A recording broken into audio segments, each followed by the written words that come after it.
Muito boa tarde. Começando aqui o painel sobre futuro do trabalho. Começo agradecendo o Lucas de Graça, em nome dos idealizadores do Zero Summit, por ter me ligado há um mês e meio atrás, mais ou menos, e me falado: Joseph, estou vendo o Lucas daqui, vocês não estão vendo, mas eu vejo ele daqui. O Lucas falou: Joseph, estou fazendo o Zero Summit e acho que você tem que mediar algum painel. Vamos entender qual que vai ser o assunto. Falei: legal, Lucas, como é que eu vejo quais vão ser os outros painéis e o que vai se falar no evento? Ele falou: entra no zerosummit.com. Falei: estou dirigindo, chegando em casa eu entro. E a hora que eu vi todos os assuntos que existiam, falei: olha, tudo bem que é o assunto que eu amo e é o assunto que eu trabalho, mas me parece que futuro do trabalho é um tema muito importante quando a gente fala de Zero Summit, quando a gente fala de ESG. A gente precisa inserir trabalho na questão de environmental, do meio ambiente, do social e de governança, né? Porque as pessoas precisam trabalhar para construir as suas próprias vidas e a sua prosperidade. E nessa hora ele falou: você tem total razão, que bom que eu te liguei. E ele me deu carta branca para montar esse painel. Está fazendo o jóia, foi exatamente assim que aconteceu, né, Lucas? Me colocou em contato com o Mário, diretor executivo, que eu tive o grande prazer de interagir ao longo desse último mês. E aí foi um dos painéis que mais me deu trabalho montar nos últimos anos. Eu não sei explicar por quê. Acho que é uma mistura de ser dia 9 de dezembro. Tem várias empresas que estão com festa de final de ano, com retreat, fazendo budget do ano que vem. Mas, no final das contas, eu estou chamando esse painel de painel dos sonhos. Então, queria agradecer ao Pedro, ao Paulo Ebro, à Carol e ao Marcos Peixoto por ter aceitado o convite, e também ao Rodrigo, que está conosco diretamente do Metaverso. Fala, Rodrigo, olha só o pano de fundo. Nem sabia que você estaria realmente no Metaverso. Que legal. Então, por que estão aqui Rodrigo, Paulo, Pedro, Carol e Marcos? Porque eu trabalho com busca de executivos. Eu brinco que eu parei de trabalhar em 2005. Já há 16 anos eu parei de trabalhar. Porque tem aquela famosa frase: encontre um trabalho que você ama e não terá que trabalhar nunca mais para o resto da tua vida. Aqui eu vou abrir um pequeno parênteses para dar um spoiler da minha fala de hoje à noite, antes da premiação. Por que a gente fala encontre um trabalho que você gosta e não terá mais que trabalhar? Porque a origem da palavra trabalho vem do latim tripalium, que é um instrumento de tortura. Então, grande parte da população brasileira não sabe dessa informação, mas se relaciona com o trabalho de uma forma sofrida. E uma das minhas grandes missões de vida, já que eu encontrei o meu propósito em 2005, trabalhando com busca de executivo, sucessão de CEO, desenvolvimento de liderança e governança corporativa, uma das minhas missões passou a ser desmistificar a nossa relação com o trabalho e ressignificar ela para que seja uma relação muito mais ligada com construção e prosperidade e tirar essa questão do sofrimento do ambiente do trabalho e da nossa relação com o trabalho. E nessa minha jornada, seja na sala de entrevista como headhunter, seja visitando empresas e clientes e ouvindo as histórias das empresas e para onde que elas estão indo. E a partir de 2014, 2015, começando a ir para os Estados Unidos e desenvolver uma relação muito boa com o chair do futuro do trabalho da Singularity University, o Gary Bose. E eu escrevi um livro sobre o futuro do trabalho, fui finalista do Jabuti do ano passado. Tive a felicidade de finalmente desvirtualizar a relação com o Gustavo Cerbasi, porque a gente falou no ano passado, fomos ambos finalistas do Jabuti em Economia Criativa, ele com o livro dele e eu com Anticarreira. Tá ali dentro? É, claro, fazendo conexões, né? E aí, numa das minhas conversas com o Gary Bohl, justamente para entrevistá-lo para o livro Anticarreira, falei, Gary, onde é que está a tua cabeça agora? Ele falou, minha cabeça está em resolver os problemas do futuro do trabalho através de 4 elementos. E inspirado, eu troquei um dos elementos... o Gustavo está aí.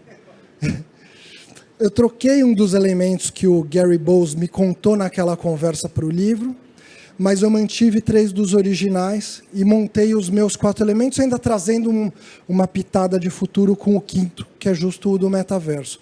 Quais são os elementos que a gente quer ouvir aqui, como é possível fazer um futuro do trabalho, mas também um presente do trabalho com muita prosperidade, muita alegria e muito crescimento. É o ponto de vista do indivíduo, e eu dei essa função para o Pedro, que tem uma história maravilhosa. O ponto de vista da empresa, eu dei esse chapéu para a Carol. O ponto de vista da educação, dei essa função para o Marcos Peixoto, que foi presidente da Laureate para o Nordeste. A Carol é diretora de RH. Estou falando certo?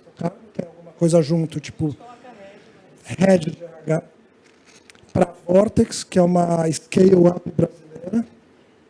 O Pedro trabalha na Rup Capital, e eu não vou dar spoiler da história dele. E o Paulo Ebel, que a gente se conhece há bastante tempo, através do Instituto de Formação de Líderes e do IEE. E eu conto também a história dele no livro, que ele usou a porta giratória. Ele entendeu que ele tinha... Está melhor esse microfone? Eu estou segurando no lugar certo, quando a distância é certa. Ele entendeu que ele tinha uma responsabilidade cívica, então ele serviu a população de São Paulo como secretário de gestão da Prefeitura de São Paulo, que tem um dos maiores budgets da história, de todas as cidades do mundo e de todas as empresas do mundo. Deve ser top 100, considerando todas as empresas. Algo em torno de 60 bilhões de reais. 110 bilhões de reais. Então, vocês viram que eu não estou exagerando. Eu estou sendo preciso, que é um dos budgets mais importantes. E depois ele serviu em Brasília como secretário de desburocratização e governo digital. Então, a gente vai ter aqui uma fala de 8 a 10 minutos de cada um deles. Faltou o Rodrigo, que está no metaverso, que está construindo uma outra camada de realidade virtual, real. O que é virtual, o que é real? Vamos discutir sobre isso. A gente vai ter 8 a 10 minutos de fala de cada um deles. Eu tenho certeza que todos nós vamos aprender um com os outros, e depois eu quero transformar isso daqui não numa mediação de um para o outro, mas numa roda de conversa entre todos os painelistas. Com isso, passo a palavra para o Pedro. E, Pedro, que história é essa que teu pai ia te dar um Game Boy? É um bom jeito de começar? É um ótimo jeito de começar. Bom, primeiramente, obrigado. Queria agradecer a presença de todos vocês aqui. Eu acredito que vai ser um bate-papo muito enriquecedor para todo mundo. E para quem está em casa também. Bom, meu nome é Pedro Berto, tenho 30 anos, sou nascido e criado numa comunidade do Rio de Janeiro, chamada Vila Autódromo. E quando eu era pequeno, a gente morava numa comunidade muito pobre, a gente era muito pobre. E isso é curioso, porque isso o Joseph não sabe, mas a gente era tão pobre que o apelido do meu pai era Nunca Tem. Para você ter uma noção. Era Nunca Tem. E eu ficava puto com isso, porque o filho do Nunca Tem lá, chama o filho do Nunca Tem. Mas minha mãe nem gosta que eu faria isso, né? Quem quer ser mulher do Nunca Tem, né? Mas o que acontece? Depois eu percebi que meu pai tinha muito a me oferecer. Lições de ética, de disciplina, de moral, do que é certo, do que não é, mas principalmente trabalho. Meu pai sempre trabalhou muito duro. Meu pai era vendedor de móveis. Então, ele pegava a bicicletinha dele, ia com o catálogo dele, vendendo móveis, etc. E eu tenho muito orgulho de ser filho do meu pai, independente dele ser o Nunca Tem ou ser o seu Clemilson. E eu, desde pequeno, eu gostava muito de videogame. Hoje em dia, não muito, mas eu gostava muito de videogame e eu queria muito um Game Boy. Queria muito, muito mesmo. E eu nem sabia o que era a lei da atração naquela época. Mas meu pai todo domingo comprava o jornal dele, religiosamente, tinha o encarte da Casa e Vídeo. E aí eu recortava a imagem do Game Boy e guardava e falava, pai, eu quero esse, pai, eu quero esse. E toda semana eu recortava aquilo e guardava na gaveta. E teve um dia que ele falou, seu aniversário está chegando, papai vai te dar um presente. Eu falei, putz, é agora. E aí ele falou, mas antes de você ganhar o seu presente, você vai ter que fazer uma coisa. Você vai ter que capinar o quintal todinho. A gente tinha um quintal muito grande, né? Você vai ter que capinar o quintal todinho. Eu falei, tá bom, vou capinar. Isso demorava aí uns 4 dias de trabalho, 3 dias de trabalho, considerando que eu estudava de manhã e voltava para casa à tarde. Eu fiz em um dia, que eu queria muito. E ele falou, pô, Pedro, eu tenho uma primeira lição para te dar. Você faz uma vez, mas faz bem feito para não ter que repetir. Volta lá que o quintal tá uma merda.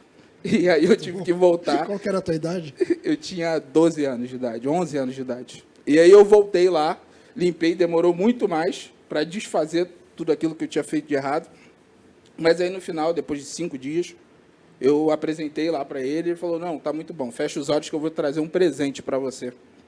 E aí eu falei, putz, é agora, né? É o meu momento, vou brilhar. E aí eu abri o olho, tinha um negócio desse tamanho, um saco preto, desse tamanho. Eu falei, pai, o que é isso? Ele falou, isso aqui é latinha.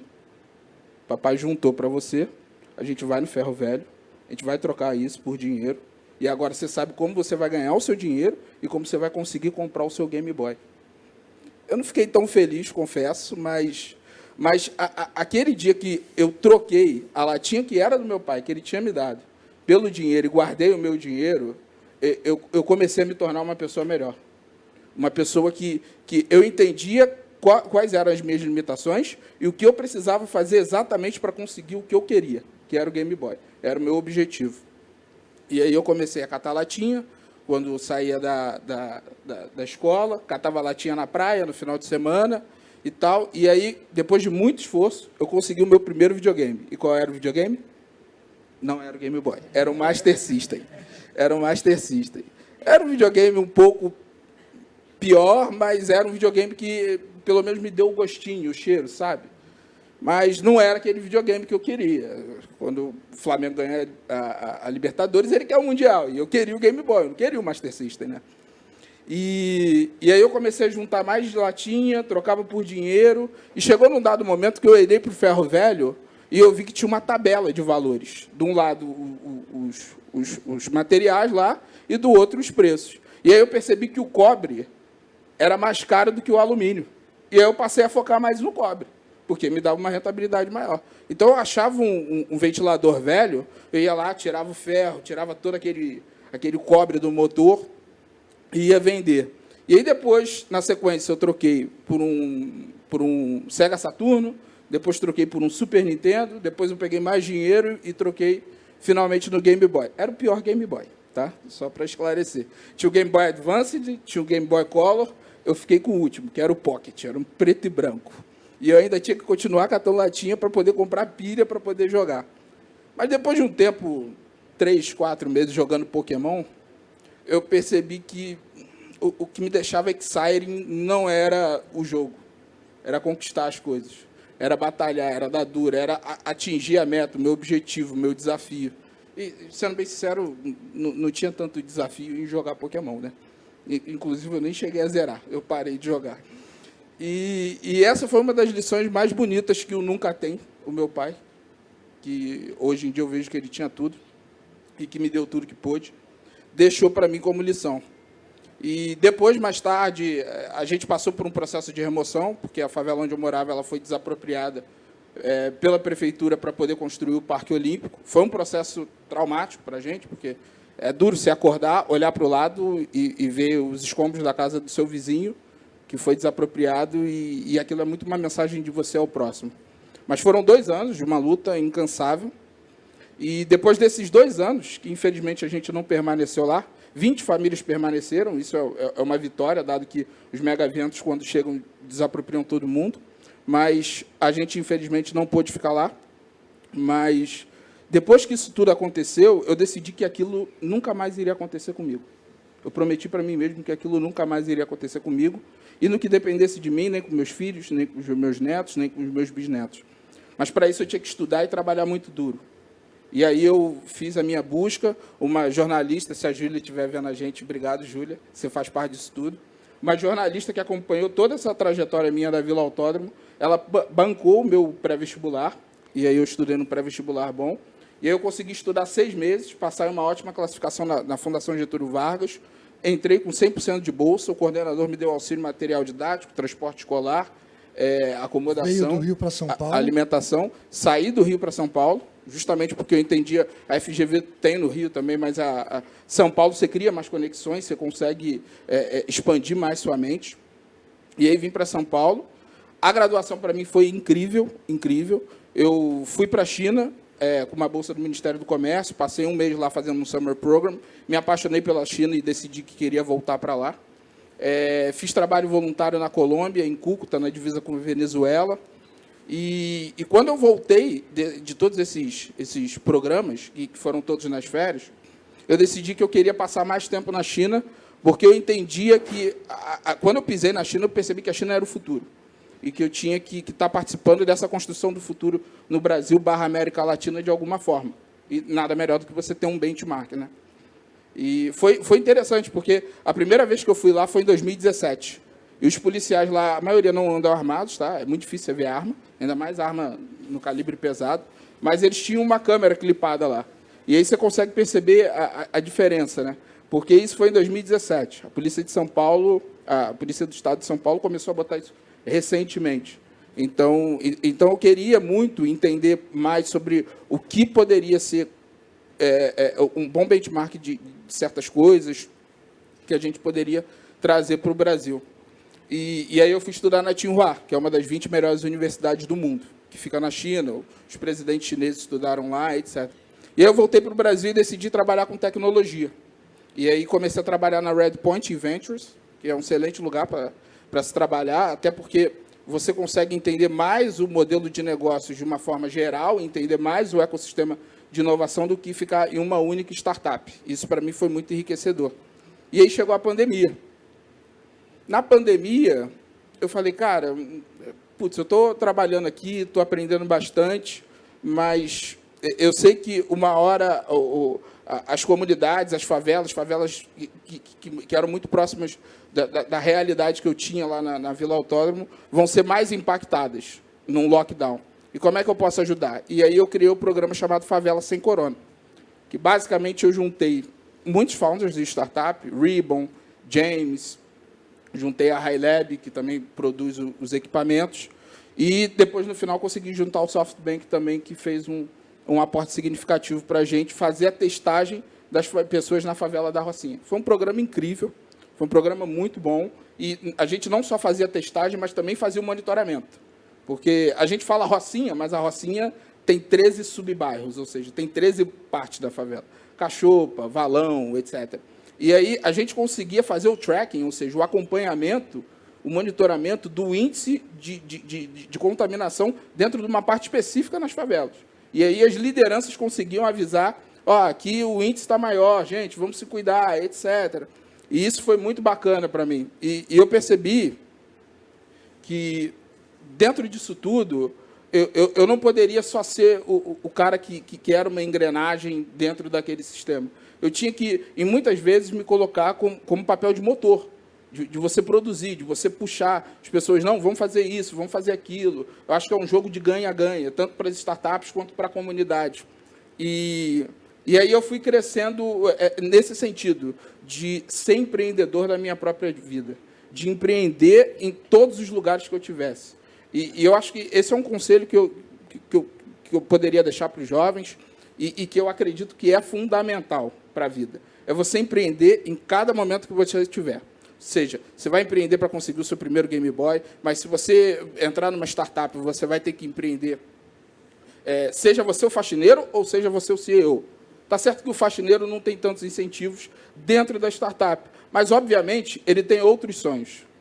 E ele ser faxineiro daquela startup ou daquela empresa é um degrau dentro desse sonho. E ele vai ter que passar por isso. E ele vai ter que passar por outro, e outro, e outro, e outro, até ele conseguir atingir o sonho dele. O Emicida fala muito sobre isso, sobre sonho, e de você ser o único representante do seu sonho na face da Terra. E isso, para mim, está muito atrelado com você empreender dentro da sua própria vida.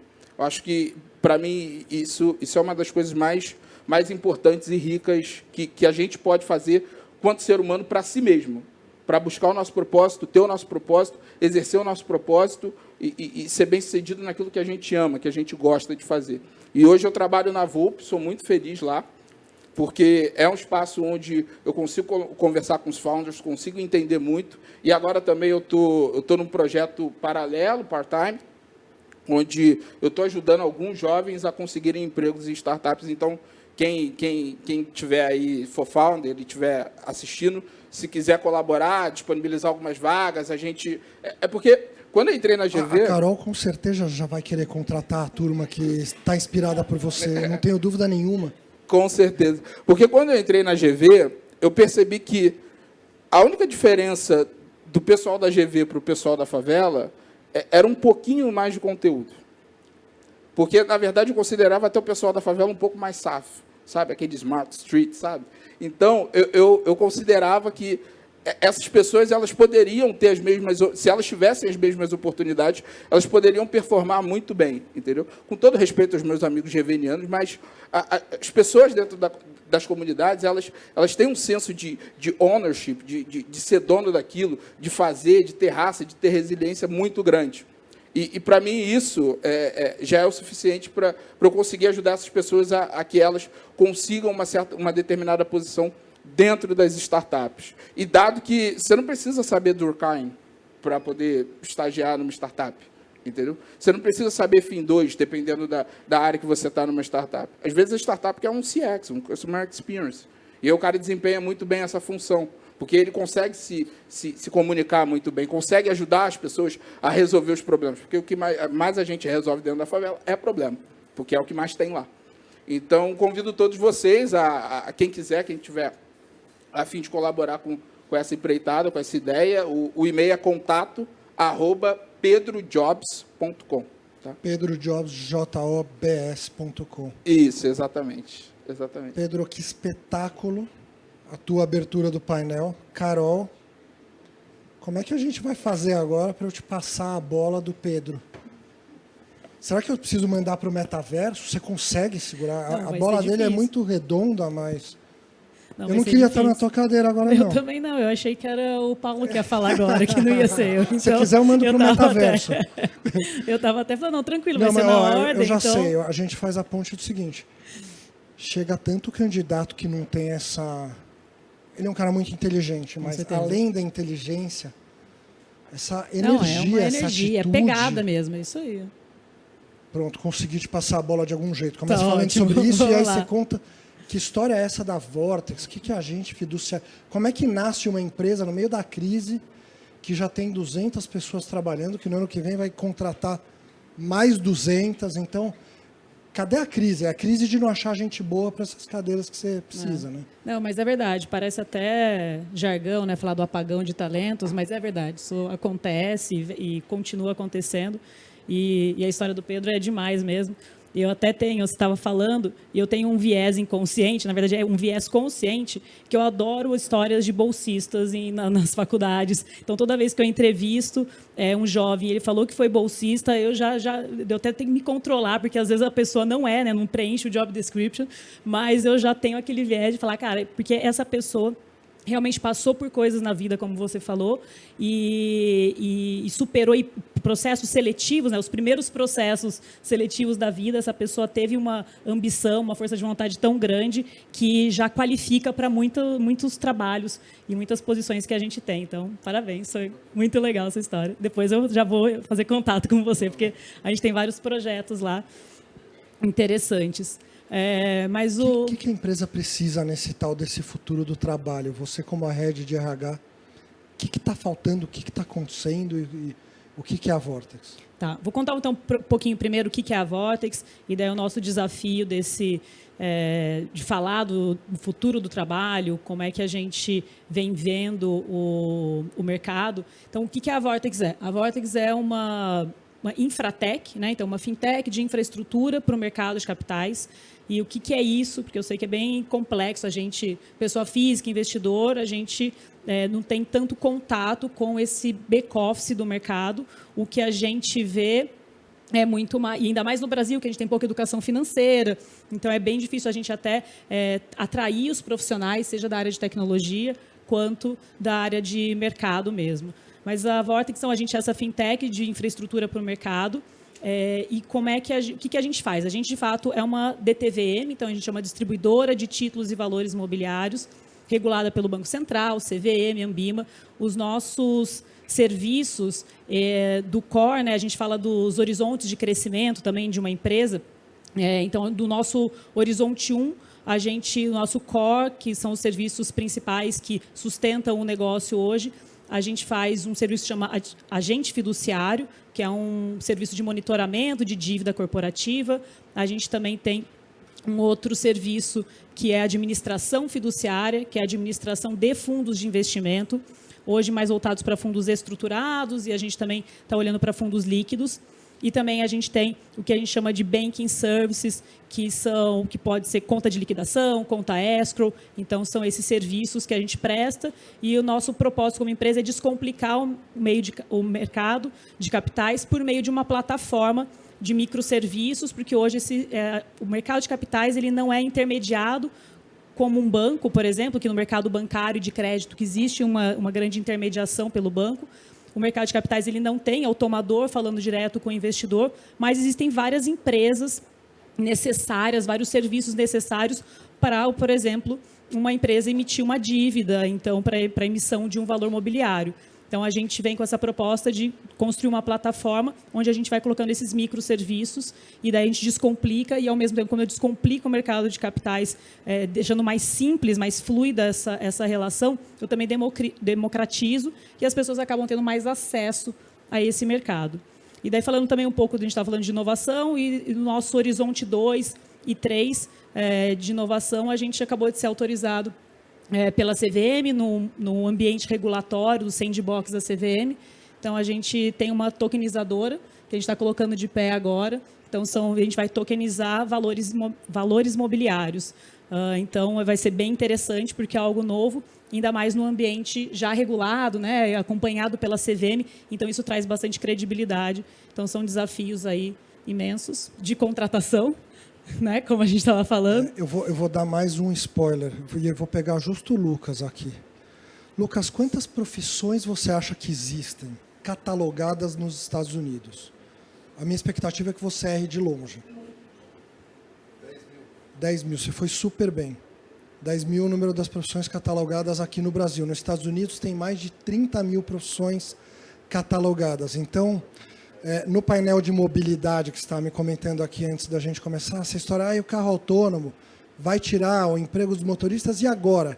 Parece que só existe motorista de carro autônomo e desempregado. Tem programador também, o pessoal lembra, não são todos que vão aprender a programar, mas não são 3 profissões.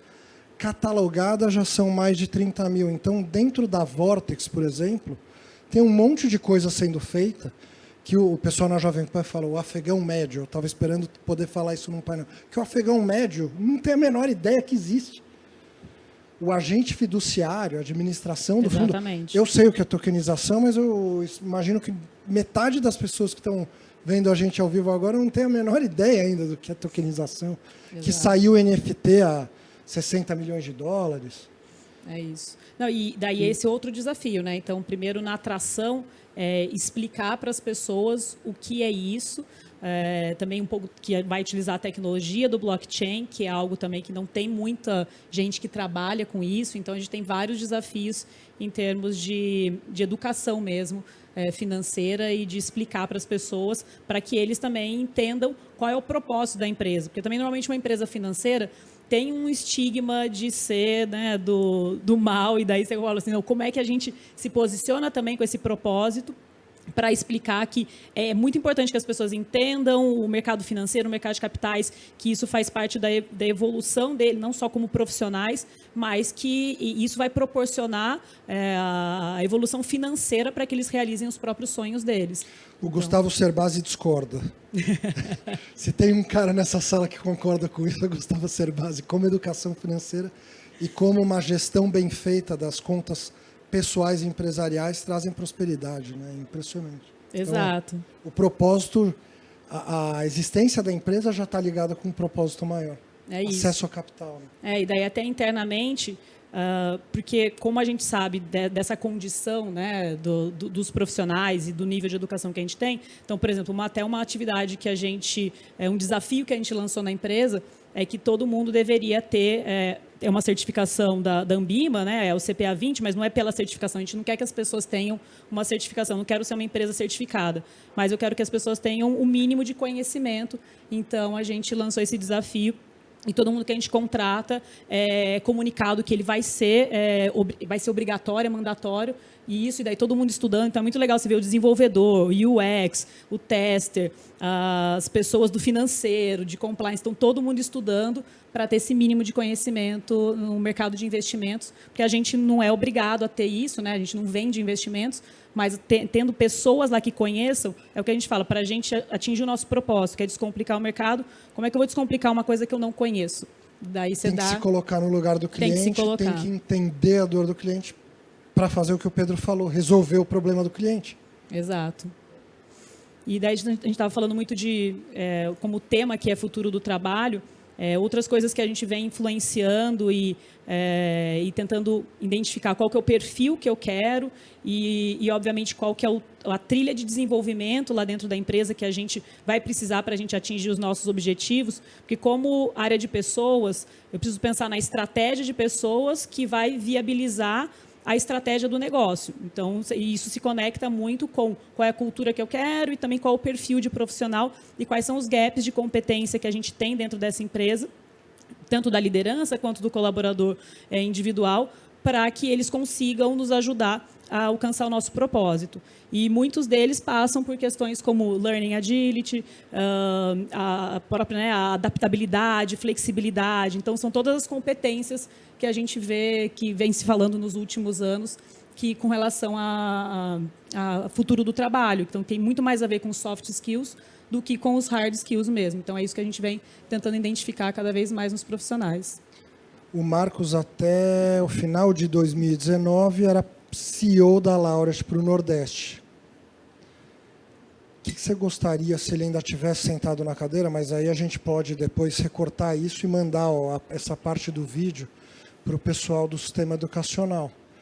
O que as faculdades não estão entregando, seja que você contrate alguém que esteja cursando ou recém-formados?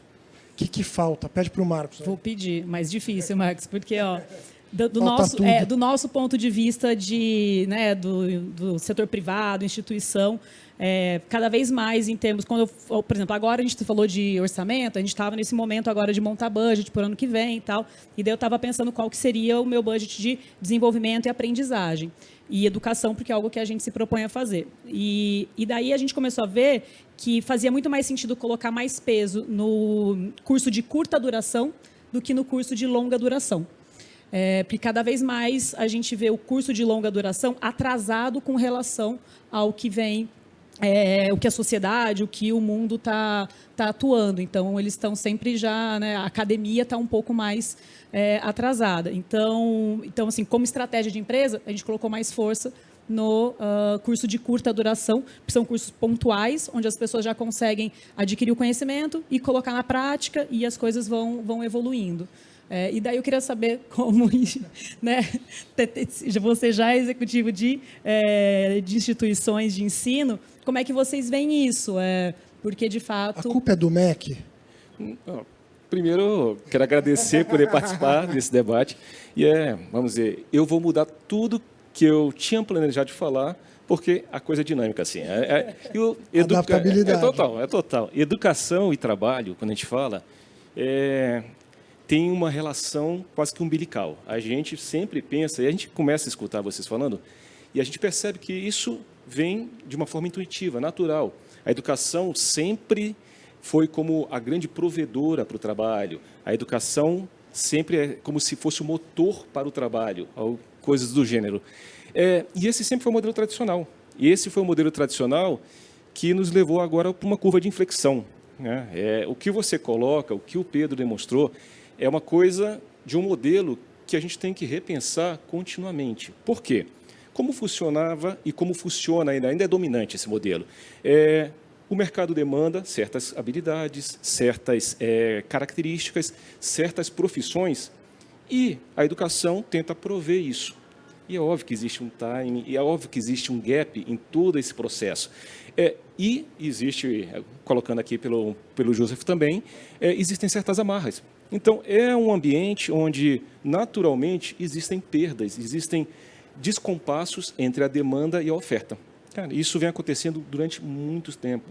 A gente brinca até na área educacional que se fala muito em inovação, em mudanças de dentro para fora. Mas a área educacional é uma das que menos muda. Quando nós pensamos na forma como nós aprendemos, é muito similar como nossos avós aprenderam, como nossos bisavós aprenderam e assim por diante. Então, esse é um padrão que, para o trabalho e para as demandas futuras, como vocês colocaram, tende e é necessário mudar. Tá? O que você colocou, Carol, é um fato. Se temos cursos, se temos processos educativos que demoram 4 anos para colocar na praça um indivíduo qualificado, em 4 anos o ambiente é totalmente diferente. Então, o que nós qualificamos para isso?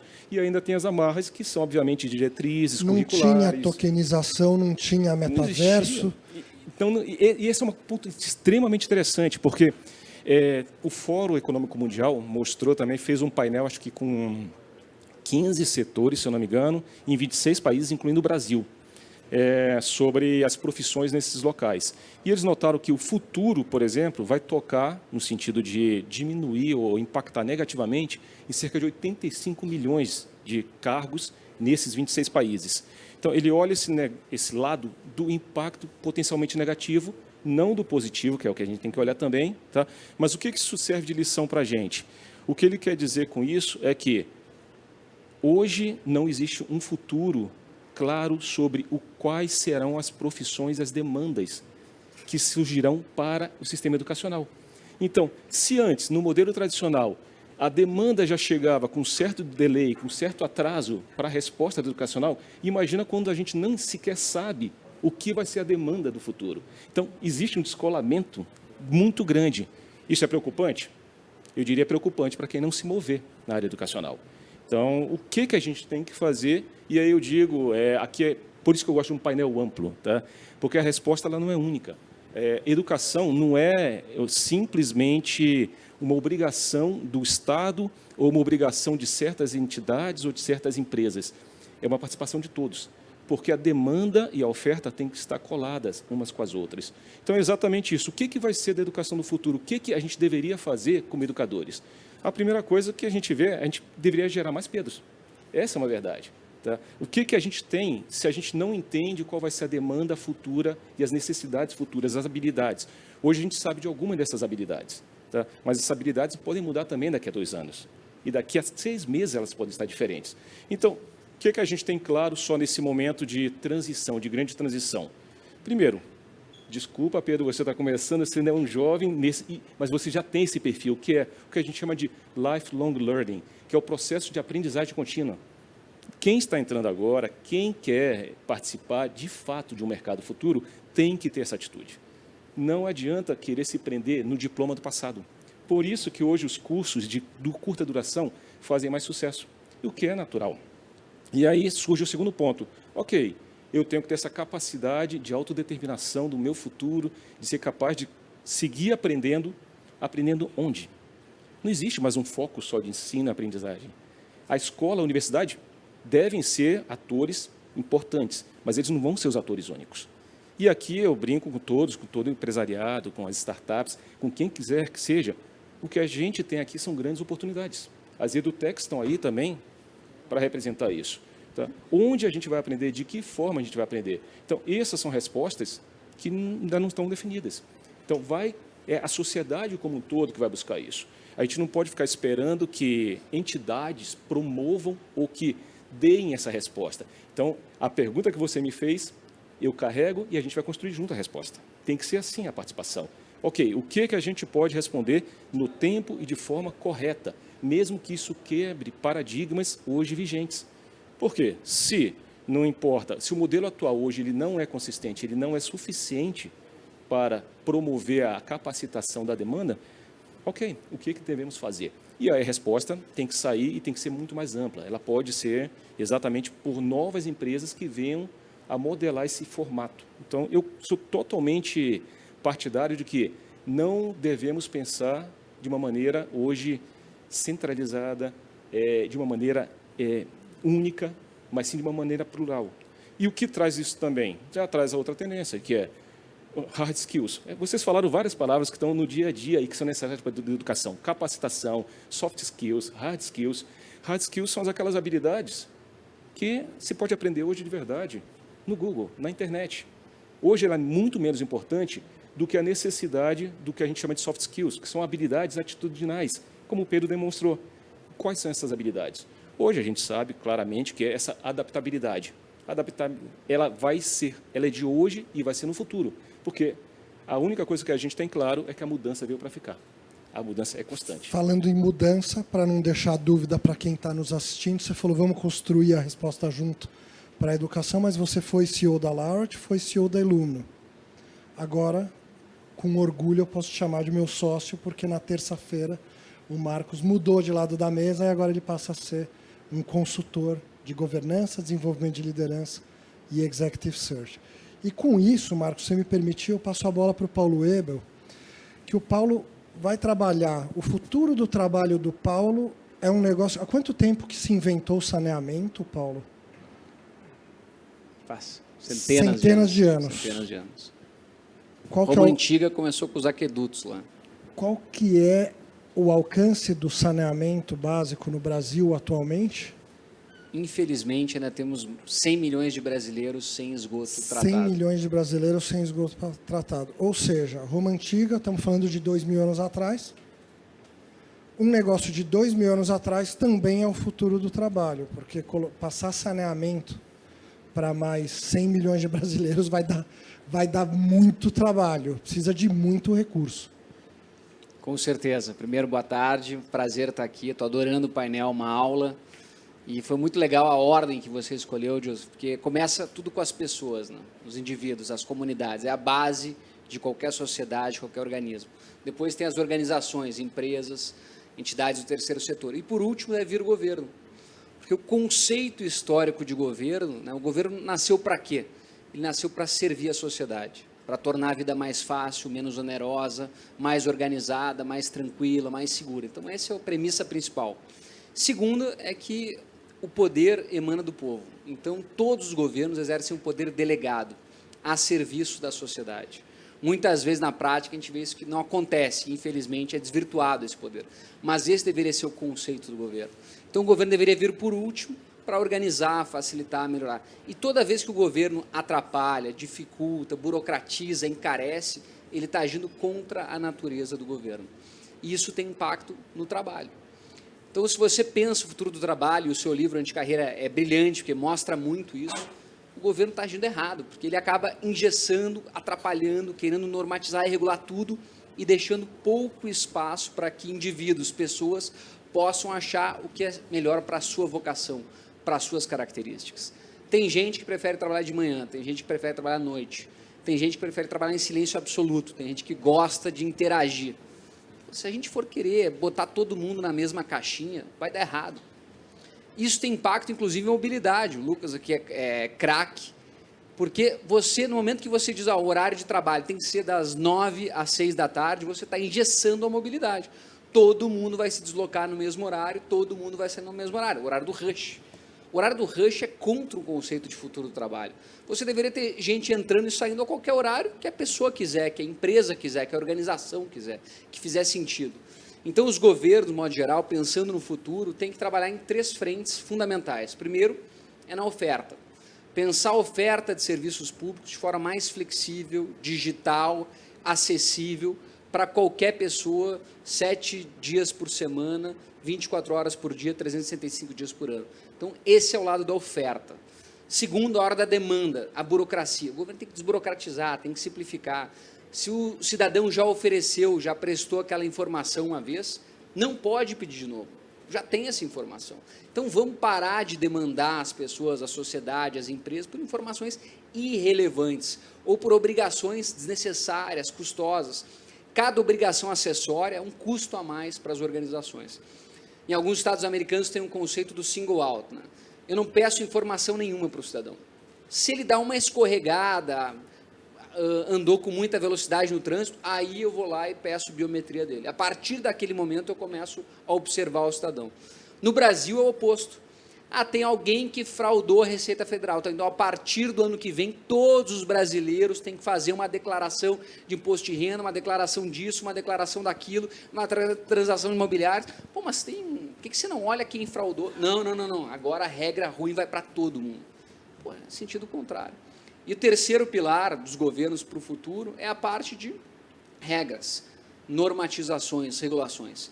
Você tem que flexibilizar. No momento que o governo tenta engessar, tenta dificultar, o horário de trabalho tem que ser o mesmo para todo mundo, as regras têm que ser a mesma, é de segunda a sexta, você está indo contra o futuro. Você está esquecendo as pessoas, esquecendo as organizações, esquecendo a função fundamental do Estado, que é servir a sociedade. E você está querendo que o Estado fique tutelando, sendo paternalista, ignorando a relação entre empresas, organizações, pessoas, comunidades. E aí você começa a gerar corrupção, interferência, abuso de poder e uma luta brutal para ver quem vai ditar as regras.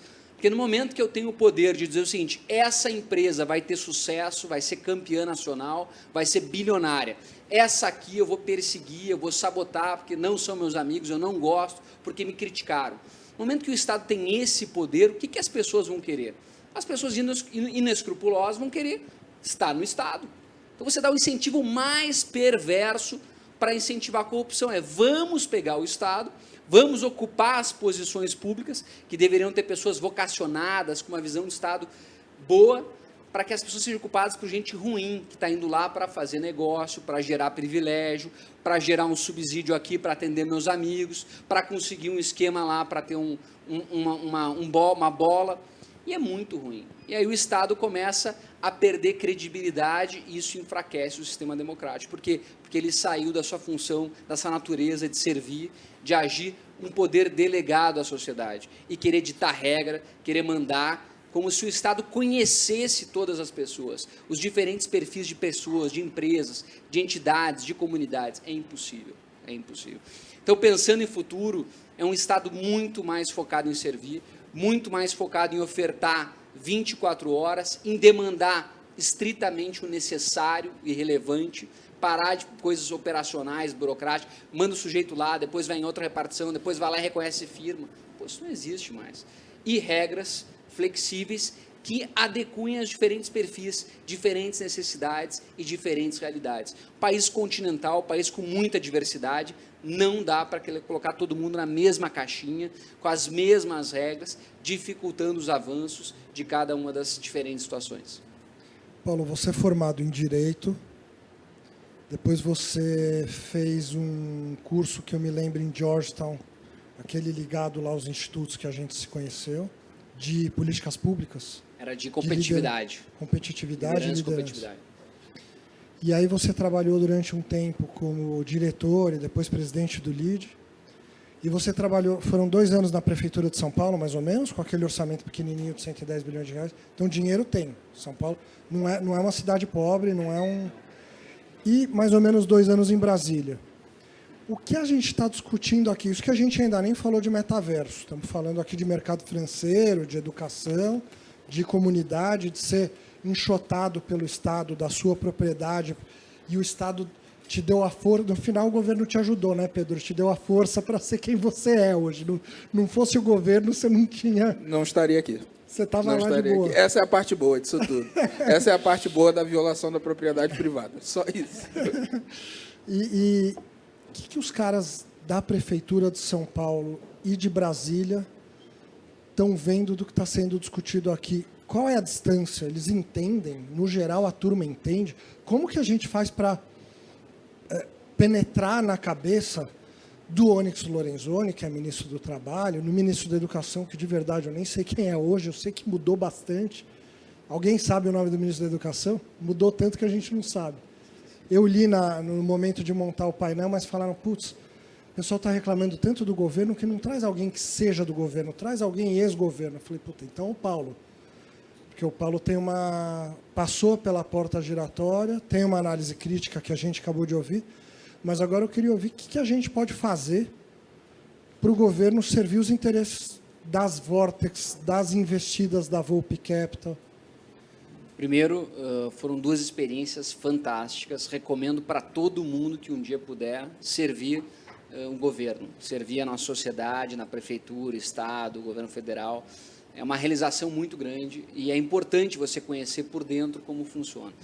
Conheci muita gente séria, muita gente boa, muita gente vocacionada, muita gente que quer fazer a diferença. Então, eu sou muito otimista quando penso em governo. Assim.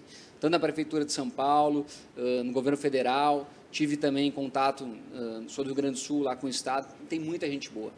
Então, e eu acho que cada vez mais com as redes sociais, com conversas, o papel da imprensa, você tem uma aproximação, nem sempre com os governantes, mas dentro dos servidores, conhecendo um pouco mais a realidade. Brasília, às vezes, isola muito os servidores, ficam muito distantes da realidade do resto do país, então eu sempre estimulei as pessoas a viajarem, a irem conversar, a ir na ponta, ir nas comunidades, para entrevistar as pessoas que estão do outro lado do balcão, para a gente poder perceber, porque às vezes parece óbvio, né? Não, pô, é só uma declaração de imposto de renda, agora vai preencher a declaração de imposto de renda sozinho, porque a dificuldade que é os campos, às vezes não faz sentido, logradouro.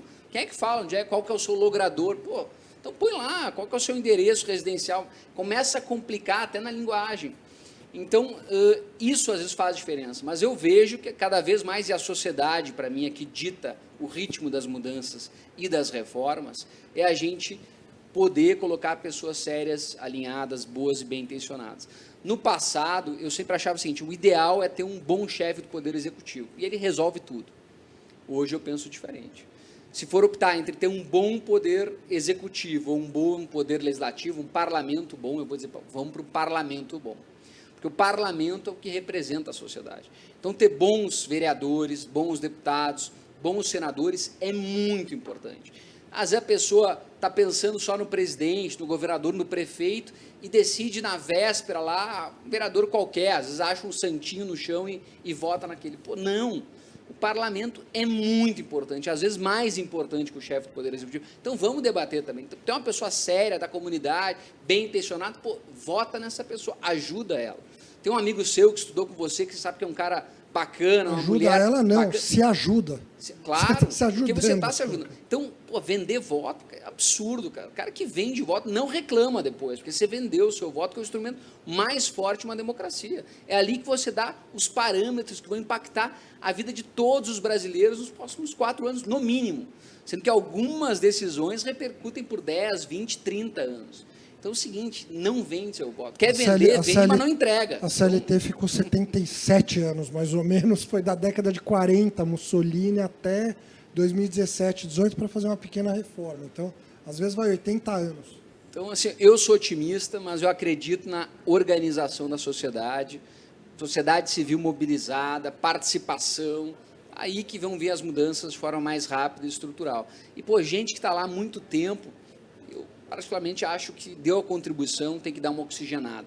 Esse negócio de ficar se perpetuando no poder, 5º mandato, 4º mandato, 6º mandato, na minha opinião, não é bom. 1, 2 naquela posição, muda. Abre espaço para renovação, para outras pessoas darem a sua contribuição. Não acredito em perpetuação de poder para nenhuma função. Eu acho muito saudável a renovação, a troca, a mudança, e gente boa forma gente boa. Se você está num cargo importante, você não formou quadros, não formou sucessão, não formou pessoas que compartilham os seus princípios e valores, você não cumpriu sua função. Então, você já, por isso, não merece continuar. Obrigado, Paulo. Vamos do governo para o metaverso. Rodrigão, como é que E é, aí, tudo certo? como é que é estar no metaverso ouvindo essa conversa e como que uma empresa brasileira, como que um cara brasileiro resolve que vai participar dessa história nova, dessa nova indústria que está surgindo e está não só participando, mas participando com louvor, com um escritório no Brasil, com um escritório nos Estados Unidos. Brasileiro não pode. Como é que você resolveu isso? Quem deixou? O governo deixou? Vou te isso eu contar que passo na a verdade, bola. vou te contar que não foi exatamente o governo, né? Mas sempre foi a inquietação, né? Eu acho que tem uma inquietação e inconformismo também com o vir, né? Muito dessa história eu venho de televisão, né? Trabalhei muito tempo com televisão e produção audiovisual e sempre fui muito ligado à tecnologia. E muitas das minhas questões eram sempre ligadas a que meio de comunicação e depois cruzando com o meio de computação seria o próximo local onde a gente contaria as nossas histórias. Então, a minha motivação, meu kickstart foi esse, né? Depois eu comecei a trabalhar, fazer consultoria também em startups e outras empresas muito focada em comunicação e inovação dentro de comunicação, né? E dado um determinado momento aí da década passada, comecei a convergir e entender sobre as tecnologias imersivas, né? Algo que já estava rolando aí desde os anos 60, mas comercialmente no meio da década passada começou a vingar, né? Ou seja, virar produto na prateleira. E aí eu me apaixonei por realidade virtual de uma forma a querer, de fato, fazer alguma coisa a respeito disso, né?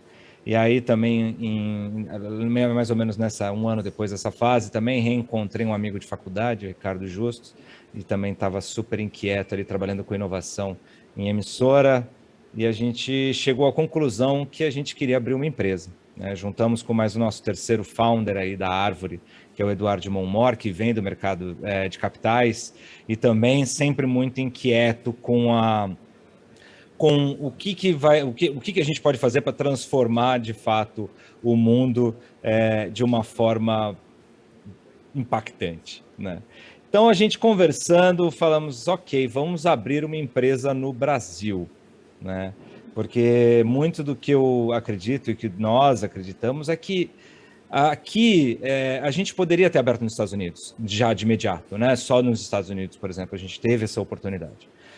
Por que a gente não fez isso? Porque a gente acredita, primeiro, que o Brasil tem um pool de talentos locais aqui para trabalhar tanto na área de tecnologia, então eu estou falando na parte de economia criativa como um todo, mas que entendendo a economia criativa como sendo também a área em que fornece as mentes pensantes para todas as empresas de todos que estão aqui, né? Seja de empreendedores abrindo startup, ou mesmo, né, talentos ali para trabalhar no mercado, nas fintechs, no mercado financeiro, ou mesmo agora também uma demanda muito grande cada vez mais com talentos para entrarem no governo, né? De fato, para a gente poder fazer esse shift aí, essa mudança para o governo digital, né? Que falar isso já começa a ficar até mais anacrônico, né, em 2021. Então, Rodrigo, toda essa demanda... Precisamos tomar cuidado. Rodrigo, precisamos tomar cuidado para não dar a ideia do governo abrir um cartório dentro da realidade virtual na compra e venda de terreno. Exatamente. Porque a gente não tem como, né? A gente, olhando... Mas tem uma forma assim, mais prática de olhar para essa questão, né? Só você e muito... do que já foi falado, né? A gente tem que olhar para a ponta, né? Se você olhar para a ponta, olhar para esse indivíduo que está ali hoje, se formando, estudando, esse cara tem, ele tem uma praticidade, ele tem uma literacy em termos de uso de tecnologias que já estão além de qualquer tipo de forma de processo burocrático que a gente possa criar para tornar algo em larga escala como um serviço, né, de governo. Então, a gente já tem tecnologia hoje o suficiente para a gente conseguir dar o próximo passo.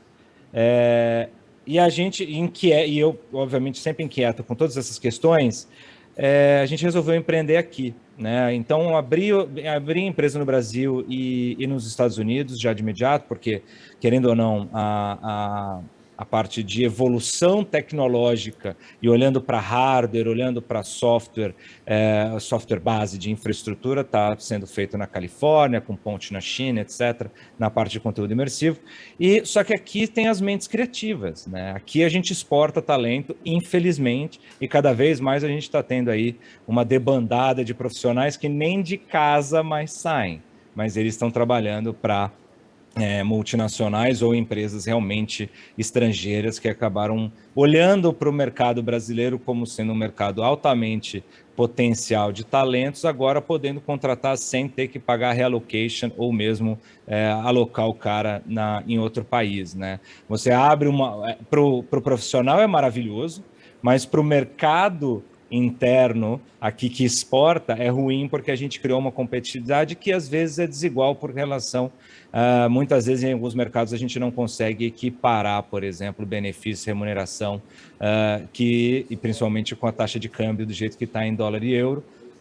Você como profissional, na hora que tem duas propostas na mesa, você vai trabalhar numa fintech daqui ou você vai trabalhar numa fintech da Suécia, que está abrindo aqui, expandindo seu negócio e deixando de gerar valor para uma empresa brasileira para gerar valor para uma empresa estrangeira. Tudo isso foi uma forma da gente olhar para falar, ok, então a gente tem que abrir uma empresa aqui no Brasil e temos que valorizar isso. De lá para cá a gente trabalha, né, e essa questão do metaverso é muito legal, porque metaverso é um conceito dos anos 90 inventado na literatura, né, na literatura cyberpunk. É um conceito bem rápido, enfim, né? O conceito criador, né, seria o que seria a próxima internet com todas as tecnologias imersivas juntas, realidade virtual, realidade aumentada, realidade mista, propondo camadas de mundo. No caso do livro, ele fala muito sobre a distopia disso, ele fala sobre os problemas sociais em que o metaverso criaria na sociedade, mas a gente transpondo essa conversa para 2021 e dado os últimos movimentos das grandes empresas de tech, a gente tem trabalhado com algumas grandes empresas, né, grandes globais aí, dentro do desenvolvimento do que de fato é possível se fazer num metaverso, né?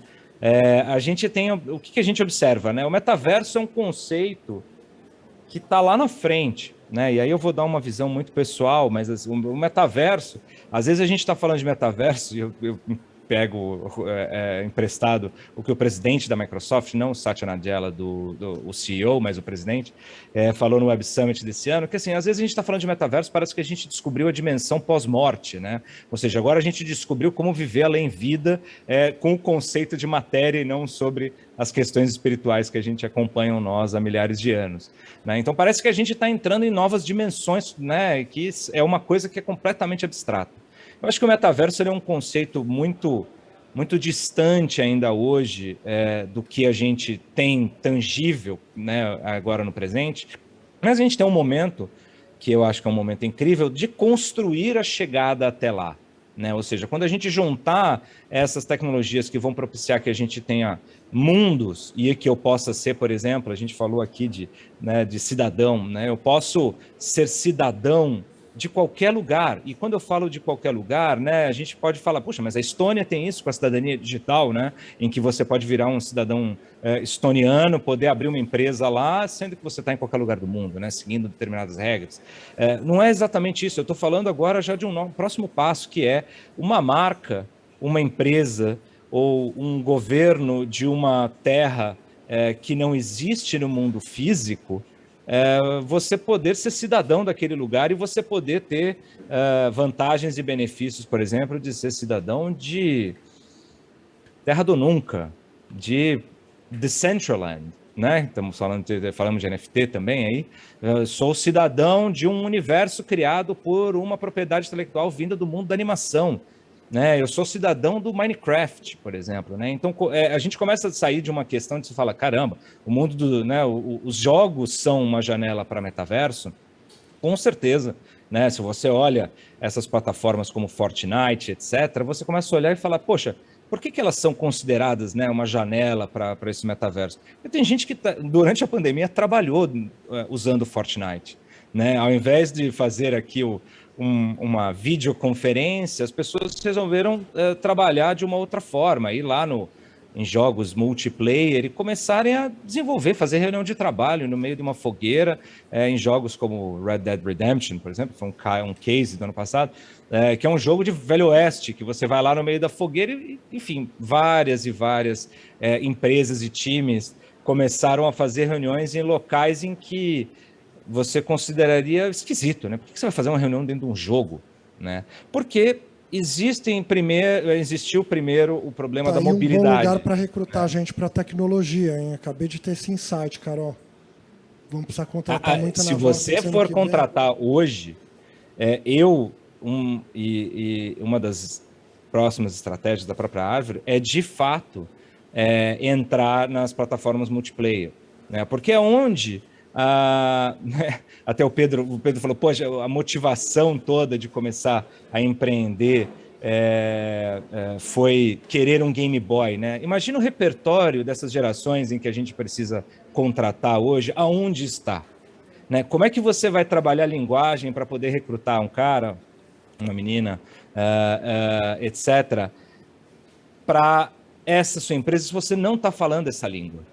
Né? A gente está falando aí falou de videogame, eu estava dando risada, falando assim, exatamente a jornada minha. Só que a gente não tem mais só a geração X ou geração Y, que tem, por exemplo, os videogames como repertório, que tem a interatividade em mundos abstratos, que tem essa fluência em poder fazer controles de avatares, Rodrigo, e você poder fazer representações.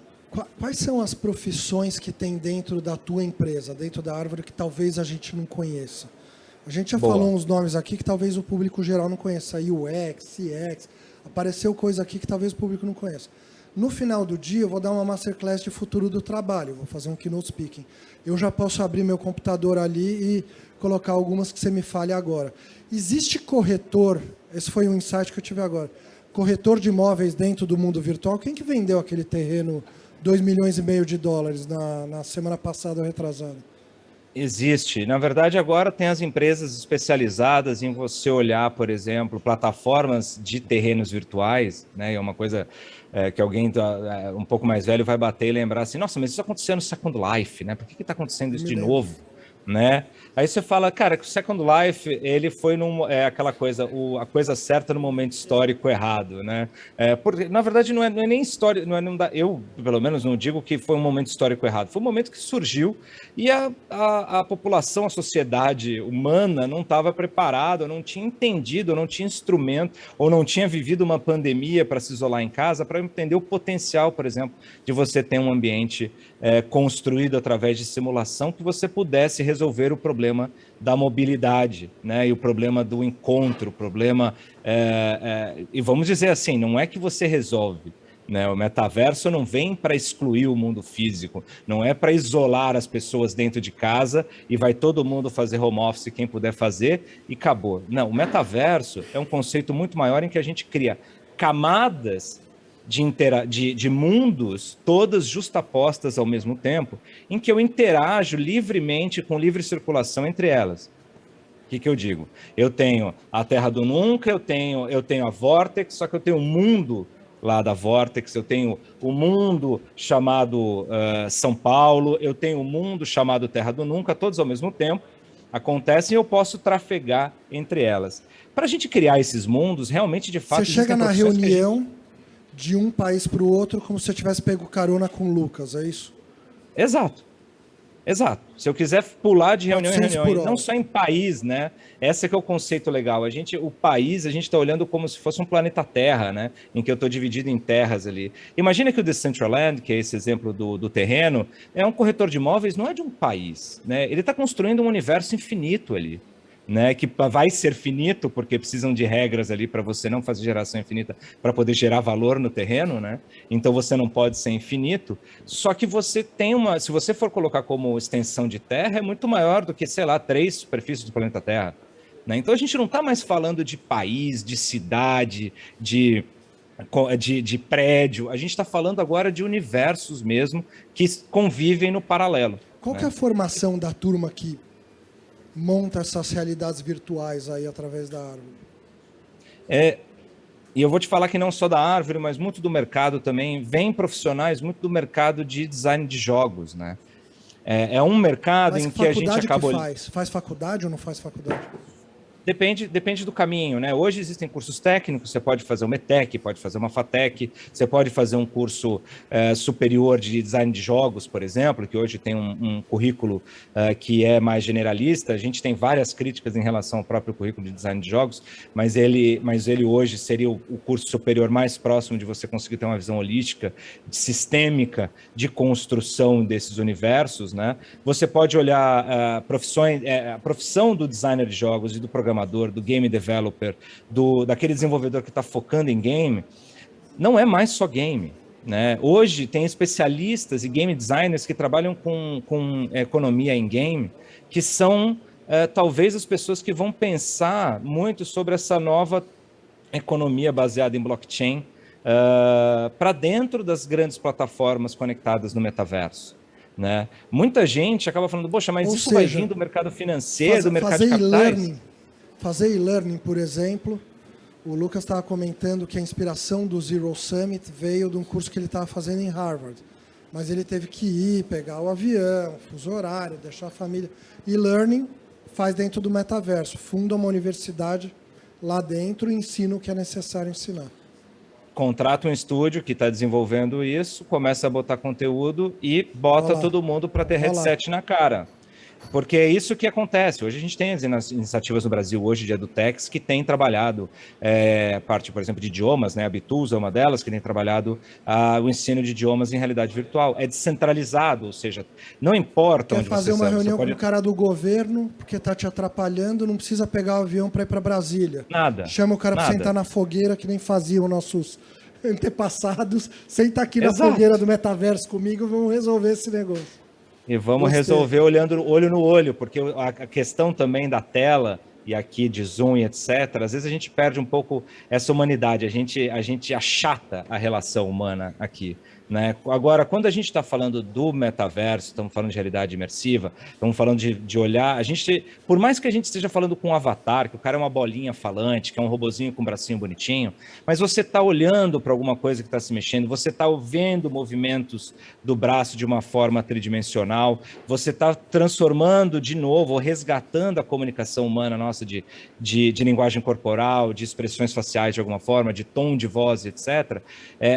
Eu falo que a gente é o resgate ao ser humano pós-digital, né? Porque é aquele momento em que a gente deixa de estar achatado aqui, né? Na tela do celular, na tela do computador, e começa a voltar a estabelecer novos padrões de relação humana para dentro de um universo tridimensional simulado, que é depois desse pensamento digital. Então, muito dos designers de games, muito designer de customer experience dentro do metaverso, gente especializada em mercado financeiro que está, de fato, interessada nos protocolos de blockchain. Vocês podem ver que assim, a maioria daqui para frente só vai se falar de NFT, criptomoedas e etc., talvez numa janela aí de hype, baseada nos jogos e nas plataformas de metaverso. Porque são elas onde você consegue fazer isso, trafegar com sentido muito mais fácil, né? Se alguém tiver carteira de cripto aqui, sabe que é um negócio que é tão difícil de você explicar para alguém como funciona o mercado de cripto hoje, e é tão volátil, a gente fica tão inseguro de falar assim, cara, eu vou botar um dinheiro aqui no Bitcoin, o negócio derruba violentamente. No metaverso, ou nessas plataformas se conectando, formando esse conceito de metaverso, é muito mais próximo do game, né? É muito mais próximo da forma que eu compro lá uma vida num jogo tipo Candy Crush, e aí eu consigo ter um benefício em relação a isso. Imagina quando a gente transpor isso para serviços digitais do governo, por exemplo, né? Em que eu vou lá e consigo resolver meu problema do INSS lá direto. Ainda não tinha chegado. Rodrigo, deixa eu aproveitar esse gancho, a gente tem mais ou menos 10 minutos até o final do painel. E agora eu queria que virasse uma roda de conversa. Alguém de nós, ou melhor, de vocês, né, eu como mediador, tem uma pergunta para o Rodrigo? Sim. Eu não tenho bem uma pergunta, mas eu tenho digamos aqui, um bate-papo, uma opinião de que a gente falou muito dos problemas do futuro do trabalho aqui, a gente apontou, inclusive, fatos do presente do trabalho, que é escassez de mão de obra qualificada, apagão de mão de obra, exportação de mão de obra, e a falta... E, ao mesmo tempo, um outro problema que é um volume gigantesco de jovens que não têm acesso, não têm a qualificação. Ou seja, a gente está tratando dois problemas como se fossem estanques. Mas, no caso do Brasil, que a gente chama essa inclusão potencial social, pode ser a solução. Na verdade, é como a gente traz exatamente esse contingente para solucionar os problemas. São vasos comunicantes. A gente não tem aqui problemas separados. A gente tem problemas que, se a gente soluciona um, o outro também está solucionado. Então, eu vejo isso com muito otimismo. Cabe a gente conseguir. Cabe a gente conseguir trazer essa solução para o futuro do trabalho, com pessoas que hoje o Brasil tem disponíveis, que tem essa mão de obra, tá? Como qualificá-la e solucionar o problema para o Brasil e talvez para o mundo. A gente tem que ser, sim, extremamente agressivo nisso. Esse debate é isso. Esse debate está aqui. Obrigado, Marcos. Você acabou fazendo quase que umas considerações finais. Se vocês quiserem, façam as considerações finais, mas se quiserem, aqui é adaptabilidade e criatividade, é futuro do trabalho. Coloquem perguntas ou comentários uns para os outros. Agora é a hora da... Rodrigo, se tiver pergunta para algum deles também, diretamente do metaverso, fica à vontade. Vou dar um segundo. Não, eu tenho uma que eu queria, na verdade, para todos, né? Uma reflexão que a gente tem feito na Árvore em relação ao recrutamento. Eu sou o líder da área de talents lá, então na nossa área de RH. E muito do questionamento que a gente faz é a escassez sobre o pensamento generalista, né? Na hora que você vai, principalmente em startup, né? A gente é uma startup, então a gente tem, obviamente, necessidades específicas, ou seja, pessoas com formação e experiência em determinadas áreas, como game design ou como programação em determinado nível, ou mesmo também na parte narrativas, né? Porque a gente trabalha com jogos também, né? Então a gente precisa trabalhar narrativas, só que existem... Quando você está olhando com a visão sistêmica, você percebe que o especialista ele tem um problema em olhar o todo, né? Ao mesmo tempo, quando você tem um generalista com algumas especialidades, ou aquele perfil P, né? Não nem um perfil T, né? O perfil P, em que você tem alguém que consegue olhar para tudo, mas sabe com profundidade sobre um ou dois assuntos, é quando você consegue fazer a empresa escalar. Né? A gente estava falando isso sobre nosso jurídico, né? Como é que a gente contrata jurídico que precisa entender de propriedade intelectual, precisa entender de trabalho, ou seja, relações de trabalho, precisa entender sobre negociação e entender do que a gente está falando, porque às vezes a gente começa a abrir a boca e vai falar sobre tecnologia como se fosse, de fato, parte do que eu como no café da manhã. Então, esse perfil generalista está escasso, né? Como é que também, conectando com os jovens, e o que eu vejo de cada vez mais os jovens, por conta do acesso, né, principalmente vindo pela internet, acesso a conteúdo, vão se formando generalistas sem curso nenhum, sem qualificação oficial nenhuma, só se formando pela internet. Só consumindo conteúdo na internet, e de repente o cara chega para uma entrevista, às vezes você está lá filtrando o currículo, e você olha e fala, mas o cara não tem qualificação nenhuma, pô, o cara não fez a faculdade, o cara fez ETEC, mas fez 200 cursos online aqui, e fez... Como lidar com esse embarque também dos generalistas, né, os polímatas, né, que nem muita gente fala, esses generalistas que estão cada vez mais sendo necessários para fazer funções de uma startup para crescer, mas que na hora de bater na empresa, bate no filtro de falar, você não tem experiência em determinada área. Já combinei. O Pedro quer começar? Fala, Pedro. Isso. Não, eu só ia destacar um ponto que isso que você falou é muito importante, mas eu acho que o maior desafio na formação desse generalista é deixar um caminho bem claro de quais cursos ele tem que fazer para atingir uma determinada skill. Porque você está de frente com uma pessoa, entrevistar uma pessoa que ela fez 200 cursos na internet, é ok, mas às vezes, para aquela posição, ela poderia ter feito só 10, entendeu? E poderia ter encurtado muito mais o caminho. Então, eu acho que um dos maiores desafios da educação vai ser setar um conjunto de cursos para uma determinada vaga. E aí depois ele vai ter que fazer um outro conjunto de cursos para poder ser promovido. E aí outro conjunto, e outro conjunto. Isso, obviamente, as edtechs vão ter que pensar em conjunto com as empresas que vão estar contratando. Eu concordo, Pedro. E também, Rodrigo, você falou do T-shaped profile, né, que é o que a gente fala no mundo de RH, que é isso. Então, você tem habilidades generalistas, mas você tem algum centro de profundidade em algum assunto. É muito difícil achar, então, o que a gente vem trabalhando e olhando quando a gente entrevista as pessoas, realmente a juventude está mais generalista, mas, ao mesmo tempo, superficial, né? Então, tudo que a gente vê da aprendizagem que eles estão tendo vem de uma maneira mais superficial. E daí, quando você encontra um problema mais complexo para ser resolvido, daí você percebe essa superficialidade e essa pouca profundidade mesmo para resolver alguma coisa. Mas o que a gente vem fazendo como empresa, e daí você também é responsável pela área de pessoas aí, pelo talent, é absorver isso. Então, assim, a gente não coloca isso também na mão das instituições, trabalhar isso como um problema interno da organização, porque, de fato, é o que a gente quer fazer, a gente quer atingir o nosso propósito, é um problema nosso, social, então tem também a função social da empresa. E daí é isso, que até que o Pedro comentou, como é que a gente orienta, primeiro, formando uma boa liderança, para que a gente consiga fazer um plano de desenvolvimento, onde a gente oriente as pessoas para que elas tenham essa trilha, que você não precisa fazer esses 100 cursos, né? Então, vamos fazer esses 10, que isso denote essa profundidade que a gente precisa para alguma posição específica.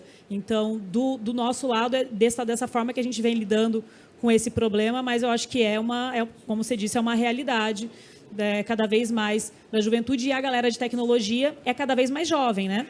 Então, também para recrutar o pessoal de tecnologia, a gente não requer lá na Vortex, pelo menos, a gente não requer nenhum curso. O que a gente tem é um case, onde também a pessoa não precisa saber de nenhuma linguagem específica, ela pode desenvolver esse case, como se fosse um discador que ela tem que codar, e daí o pessoal de engenharia analisa de acordo, então daí faz uma análise sobre como é que foi a qualidade daquele teste, qual é a linguagem que ele usou, qual foi a complexidade, e daí a gente faz essa análise depois olhando o currículo. Então, nessa parte, principalmente da área de tecnologia técnica, a gente é bem orgulhoso de falar que tem bastante diversidade, porque lá tem gente que fez arquitetura, tem gente que fez design gráfico, tem muita gente que mudou de carreira lá, porque a gente não requer nenhum tipo de formação e o currículo a gente olha pouco, é muito mais a qualidade do teste técnico e depois o comportamental, porque também a gente tirou esse estigma, a gente não, eu acho que todo mundo já está nesse mood de a galera de tecnologia pode ser introspectivo, não falar com ninguém, fala, putz, não, a habilidade social tem que existir mesmo, e cada vez mais os devs estão, a gente brinca, a gente tem um lá que é o palestrinha, que é evangelista de uma linguagem, então, e também a gente tem, então nas entrevistas a gente avalia bem o comportamental para que tenha essa combinação boa do técnico com o comportamental. Pessoal, estou fazendo aqui o timekeeping. Nosso tempo acabou, vocês acreditam nisso? Foi rápido, né? Foi maravilhoso. Rodrigo, obrigado por aterrissar aqui na nossa conversa diretamente do metaverso. E que orgulho saber que tem brasileiros liderando uma empresa importante, uma empresa do futuro, né, já atuando no presente. Mário, obrigado por ter convidado. Você veio de Curitiba, né? Rodrigo do Metaverso, você de Curitiba. O Lucas veio a 400 por hora para cá. Quem não sabe, quem está em São Paulo passa na frente da Casa Fares, que o carro que ele dirige nas pistas está aqui na frente. Pedro, prazer de novo estar contigo. Obrigado por compartilhar tua história extremamente inspiradora. Paulo, que bom. Você está morando em Porto Alegre. Demos uma sorte que o Paulo ia estar pessoalmente aqui hoje e vai direto para o aeroporto. O teu voo é às 5. Carol, muitíssimo obrigado por ter aberto uma exceção. Para quem está vendo no 2D... Não dá para ver? Não sei se dá para ver, mas a Carol veio acompanhada. Do Dudu. Do Dudu, que nasce em fevereiro. Então, obrigado por ter vindo. Essas discussões desse painel e dos outros, para quem não sabe, eu também estou esperando o bebê em casa. A Marcela está grávida, chega no final de março. Então, acho que o que a gente está fazendo aqui é tratar de construir um mundo melhor para quem já tem filho. O Marcos já tem, o Paulo já tem, o Pedro eu sei que ainda não tem. E para os nossos... Eu tenho. Você tem? Tenho uma filha de eu 4 achei que você não anos. tinha. Legal. Então, Eu tenho um aqui pros também. filhos de todos vocês... Pequenininho. Tem também, Você Rodrigo? também? Para os filhos de todos nós, Carol, é teu primeiro? É meu primeiro. É. Então, primeiro da Carol, a minha primeira que chega no final de março. Eu agradeço demais a vocês. E para quem acompanhou a gente também, foi um prazer estar aqui com vocês. Muito obrigado.